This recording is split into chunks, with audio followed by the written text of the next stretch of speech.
नमस्कार दोस्तों, welcome to my YouTube channel. तो दोस्तों, आज की इस वीडियो में हम बात करने वाले हैं कि जो हमारी फार्मर आईडी बनाने में लास्ट में ईशान की दिक्कत आ रही थी, तो वहां पर आप किस प्रकार से ईशान कर सकते हैं।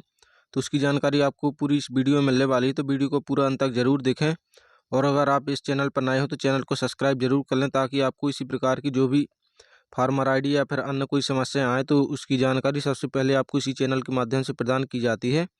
तो आपको सबसे पहले वह जानकारी प्रदान हो सके, इसलिए आप इसको सब्सक्राइब जरूर कर लें। और यहाँ पर मैं आपको आज लाइव प्रूफ एक फार्मर आईडी बनाकर बताने वाला हूँ किस प्रकार से आप ईशान की प्रक्रिया को यहाँ पर सॉल्व कर सकते हैं। क्योंकि यहाँ पर हमारे लगभग अब 10 से 15 दिन हो चुके हैं जब से हमारी फार्मर आईडी नहीं बन पा रही है। तो यहाँ पर सभी सर्वर भाई परेशान हो गए हैं और सीएससी वाले भी यहाँ पर परेशान हैं कि फार्मर आईडी में ईशान किस प्रकार से करें। तो यहाँ पर अब मैं आपको लाइव प्रूफ यहाँ पर दिखाने वाला हूँ किस प्रकार से हम ईशान की प्रक्रिया को सॉल्व कर सकते हैं। तो आप यहाँ पर सबसे पहले नीचे की तरफ में यहाँ पर राइट साइड में कॉर्नर में यहाँ पर आप समय और तारीख देख सकते हैं कि यह जो मैं आपको वीडियो बनाकर बता रहा हूँ, तो यह 13 तारीख की वीडियो बना रहा हूँ और यहाँ पर समय 8:26 हो चुका है। तो मैंने यह सुबह से ही यह एक फार्मर आईडी बनाई है। तो इस ट्रिक के माध्यम से हम फार्मर आईडी बिल्कुल आसानी से बना सकते हैं। तो उसके बाद यहाँ पर आपको इस प्रकार से सभी जानकारी को पूरी सिलेक्ट कर लेना है। और यहाँ पर अगर आपका जो रेसिडेंशियल डिटेल यहाँ पर गलत आ रही है इस किसान की, तो यहाँ पर आपको इंसर्ट वाले ऑप्शन पर यहाँ पर टिक मार्क करके यहाँ पर किसान की इस प्रकार से आपको जानकारी को सुधार लेना है। तो यहाँ पर आपको सबसे पहले किसान का डिस्ट्रिक्ट सिलेक्ट कर लेना है। उसके बाद किसान की यहाँ पर सब डिस्ट्रिक्ट यानी कि तहसील को सिलेक्ट कर लेना है। और उसके बाद यहाँ पर आपको किसान के जो भी ग्राम है, ग्राम पंचायत, तो आपको यहाँ पर ग्राम पंचायत को यहाँ पर सिलेक्ट कर लेनी है। उसके बाद आपको यहाँ पर जैसे ग्राम पंचायत को आप सिलेक्ट करेंगे तो यहाँ पर पिन कोड ऑटोमेटिक आ जाएगा। उसके बाद लैंड ओनरशिप डिटेल में आपको यहाँ पर ओनर को सिलेक्ट कर लेना है। और उसके बाद आपको ऑप्शन डिटेल में यहाँ पर एग्रीकल्चर को टिक मार्क कर देना है। उसके बाद आपको यहाँ पर फार्मर की जो लैंड डिटेल है, तो यहाँ पर फैक्स लैंड डिटेल पर आप जैसे ही क्लिक करेंगे तो यहाँ पर एक नई विंडो खुलकर आ जाएगी। तो यहाँ पर आपको किसान की जिस भी डिस्ट्रिक्ट में ज़मीन है तो उस डिस्ट्रिक्ट को आपको यहाँ सेलेक्ट करना है। उसके बाद आपको तहसील को, उसके बाद यहाँ पर आपको किसान की विलेज को सिलेक्ट कर लेना है। तो यहाँ पर कई बार नाम नहीं आते, थोड़ा वेट करने के बाद यहाँ पर नाम आ जाते हैं। उसके बाद आपको यहाँ पर सर्वे नंबर में किसान का खसरा नंबर डालना है।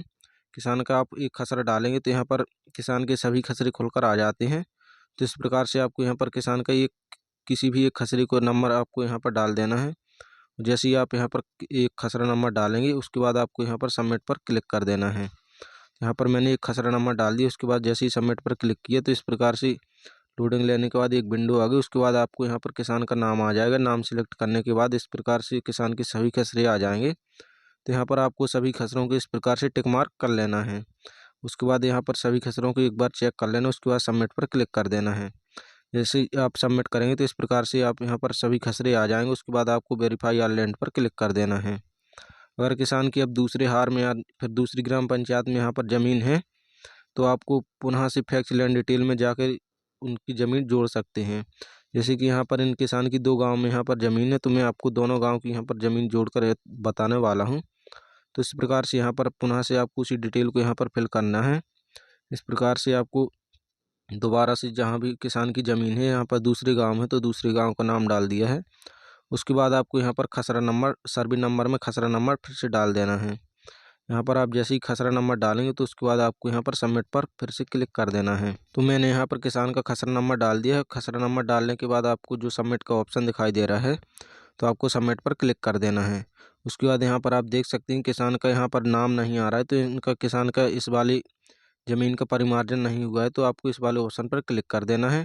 उसके बाद यहाँ पर आपको सर्वे नंबर में हैज आ जाएगा। तो एक बार से आपको यहाँ पर टैप करना है। तो टैप करने के बाद यहाँ पर खसरा नंबर में यहाँ पर एक बार आपको सर्वे नंबर पर क्लिक करेंगे तो यहाँ पर जो आपका सर्वे नंबर है यहाँ पर आपको हैज आ जाएगा। उसके बाद थोड़ा वेट करेंगे तो उसके बाद इस यहाँ पर किसान का जो खसरा नंबर है तो इस प्रकार से आ जाएगा। तो आपको टिक मार्क कर देना है और यहाँ पर आपको एग्रीकल्चर को सिलेक्ट कर लेना है। उसके बाद यहाँ पर एसओ टाइप या सीओ टाइप जो भी आप सिलेक्ट करना चाहते हैं तो कर सकते हैं अपने अनुसार। उसके बाद लैंड डिटेल पर क्लिक कर देना है। उसके बाद यहाँ पर एक खसरा भी ऐड हो चुका है, इनकी दोनों हार की खसरा ऐड हो चुके हैं। उसके बाद वेरीफाई ऑल लैंड पर क्लिक कर देना है। उसके बाद आपको यहाँ पर एक बार से पूरे खसरे को चेक कर लेना है। उसके बाद आप नीचे की तरफ में आ जाना है। उसके बाद आप यहाँ पर देख सकते हैं किसान की समग्र आईडी पहले से डली है। अगर पहले से यहाँ पर नहीं डली होती तो आपको मैन्युअली डालनी पड़ती है।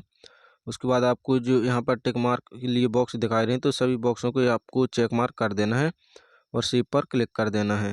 यहाँ पर आप सेव पर क्लिक करेंगे तो आगे नहीं बढ़ पाएंगे, तो इसके लिए आपको दोबारा से किसान का आधार कार्ड नंबर डालने के बाद आपको लॉगिन करना होगा। यहाँ पर किसान का आधार कार्ड नंबर कॉपी कर लिया है। वो कॉपी करने के बाद आपको यहाँ पर राइट साइड में ऊपर कॉर्नर में एक रिफ्रेश का ऑप्शन दिखाई देगा, तो आपको यहाँ पर रिफ्रेश बटन पर क्लिक कर देना है। उसके बाद आपको यहाँ पर यस पर क्लिक कर देना है और रीलोड पर क्लिक कर देना है। इस प्रकार से आप करेंगे तो यहाँ पर जो हमारा नई विंडो यहाँ पर शुरुआती से यहाँ पर खुलकर आ जाती है। तो यहाँ पर आपको किसान का आधार कार्ड नंबर डालना है और वेरीफाई पर क्लिक कर देना है। उसके बाद कंटिन्यू एडिटिंग पर आपको क्लिक कर देना है। उसके बाद आपको यहाँ पर किसान के यहाँ पर प्रधानमंत्री किसान सम्मान निधि वाले बॉक्स में यहाँ पर आपको यह सिलेक्ट कर लेना है। उसके बाद आपको नीचे की तरफ में आना है और फार्मर कॉन्सेंट और ऑपरेटर डिक्लेरेशन वाले ऑप्शन को आपको टिक मार्क कर देना है। उसके बाद आपको सेव करना है। जैसे ही सेव करेंगे तो यहाँ पर आप ईशान के लिए आगे बढ़ जाएंगे। तो उसके बाद आपको एक बार से यहीं पर आपको जो ट्रिक लगानी है तो एक बार से आपको यहाँ पर प्रेस करना और आपको जो कीबोर्ड का इंटर बटन है तो आपको इंटर बटन को दबाए रखना है। यहाँ पर आप देख सकते हैं कि जो वार्निंग आ रही तो वार्निंग आती रहती है, लेकिन आपको यहाँ पर अपने इंटर बटन को प्रेस कर ही रहना है। यहाँ पर इंटर बटन को बिल्कुल भी नहीं छोड़ना है जब तक कि आपको यहाँ पर जो ईशान का पेज है तो ईशान का पेज खुल कर ना आ जाए। तो आपको यहाँ पर 1-2 मिनट भी वेट करना पड़ता है, लेकिन ज़्यादा से ज़्यादा यहाँ पर 15 से 30 सेकंड के भीतर ही जो हमारे ईशान का पेज है तो खुलकर आ जाता है। तो इस प्रकार से यहाँ पर आपको जो स्क्रीन ब्लैंक होकर दिखाई देगी, तो आपको यहाँ पर इंटर बटन को बिल्कुल भी नहीं छोड़ना है और आपको इंटर बटन को दबाए रखना है। आपको एक बार प्रेस करना है, इंटर बटन को दबाए रखना है, तो यहाँ पर ऑटोमेटिकली जो कंटिन्यू यहाँ पर टैब होता रहा है। तो जैसे ही हमारे जो सर्वर को यहाँ पर अभी बिजी चल रहा है, तो जैसे ही 1 सेकंड का टाइम मिलेगा तो सर्वर हमें डायरेक्टली ईशान के पेज पर रीडायरेक्ट कर देगा। तो यहाँ पर मैं आपको लाइव प्रूफ बिल्कुल दिखा रहा हूँ कि यहाँ पर आप देख सकते हैं कि मेरी जो यहाँ पर ईशान की प्रक्रिया है तो यहाँ पर उसके बाद आप देख सकते हैं कि जो हमारी ईशान का पेज है तो यहाँ पर सक्सेसफुली आ गया है। और यहाँ पर आप देख सकते हैं कि मैंने वीडियो को बिल्कुल भी स्किप नहीं किया, जितना टाइम लगा उतना टाइम यहाँ पर मैंने वीडियो में पूरा बताया है। उसके बाद आपको यहाँ पर इस प्रकार सब पेज खोलकर आ जाएगा। तो यहाँ पर आपको किसान का आधार कार्ड नंबर डालना है और उसके बाद आपको जो गेट OTP का बटन दिखाई दे रहा है तो गेट OTP पर आपको क्लिक कर देना है। यहाँ पर आप जैसे ही गेट OTP पर क्लिक करेंगे तो किसान के जो आधार कार्ड से रजिस्टर्ड मोबाइल नंबर होगा उस पर एक OTP आएगा। तो उस OTP को आपको यहाँ पर नीचे के बॉक्स में OTP वाले बॉक्स में आपको यहाँ पर फिल कर देनी है। यहाँ पर आपको किसान के मोबाइल नंबर से OTP देख लेना, OTP यहाँ पर आपको डाल देनी है। OTP आप यहाँ पर जैसे ही डाल देंगे उसके बाद आपको नीचे की तरफ में सबमिट वाला बटन दिखाई देगा, तो आपको यहाँ पर सबमिट वाले बटन पर क्लिक कर देना है। उसके बाद यहाँ पर आपको थोड़ा सा वेट करना पड़ेगा क्योंकि जो यहाँ पर पेज रीडायरेक्ट कर देगा हमारे पेमेंट की तरफ, तो आपको यहाँ पर थोड़ा लोडिंग लेना देना है इस प्रकार से। उसके बाद आपको यहाँ पर जो आपके CSC का वॉलेट पेमेंट है तो यहाँ पर वॉलेट पेमेंट की तरफ आपको रीडायरेक्ट कर देगा। यहाँ पर आपको CSC ID का अपना पासवर्ड डाल देना है। पहले पासवर्ड डालने के बाद आपको वॉलेट पर क्लिक कर देना है। वॉलेट पर आप जैसे ही क्लिक करेंगे तो यहाँ पर आपको अपने वॉलेट का पिन डाल देना है, जो CSC वॉलेट का पिन है। तो यहाँ पर पिन डालने के बाद आपको जो नीचे की तरफ में पे वाला ऑप्शन दिखाई दे तो आपको यहाँ पर पे कर देना है। आप जैसे ही यहाँ पर पे पर क्लिक करेंगे तो यहाँ पर आपको जो पेमेंट है तो यहाँ पर पेमेंट सक्सेस लिख कर आ जाएगा इस प्रकार से। और यहाँ पर थोड़ी देर और वेट करेंगे तो यहाँ पर आप देख सकते हैं कि जो हमारी फार्मर ID है तो फार्मर ID यहाँ पर बनकर तैयार हो चुकी है। तो इस प्रकार से आपको यहाँ पर जो डाउनलोड PDF का ऑप्शन दिखाई दे तो इस पर क्लिक करके आपको इस PDF का जो आपको प्रिंट आउट निकाल कर अपने किसान को दे देना है और इस प्रकार से आपको एक पेज यहाँ पर सेव करके रख लेना है। तो इसी प्रकार से जो यहाँ पर CSC वाले फार्मर ID बना रहे हैं तो इसी इंटर बटन का प्रेस करके यहाँ पर फार्मर ID बना रहे हैं।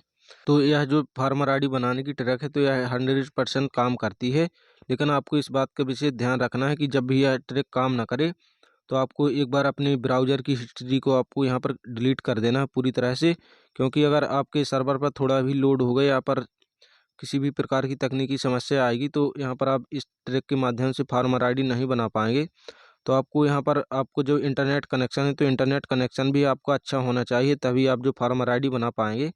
तो आपको जो आपकी ब्राउज़र की हिस्ट्री है तो आपको हिस्ट्री को क्लियर चेंज करते रहना है, क्योंकि हिस्ट्री ज़्यादा भर जाती है तो हमारी जो यह ट्रैक है तो काम नहीं कर पाती। तो इस प्रकार से आपको बार बार अपनी ब्राउज़र की हिस्ट्री को यहाँ पर क्लियर करना होगा। उसके बाद ही आप जो फार्मर आईडी बना पाएंगे।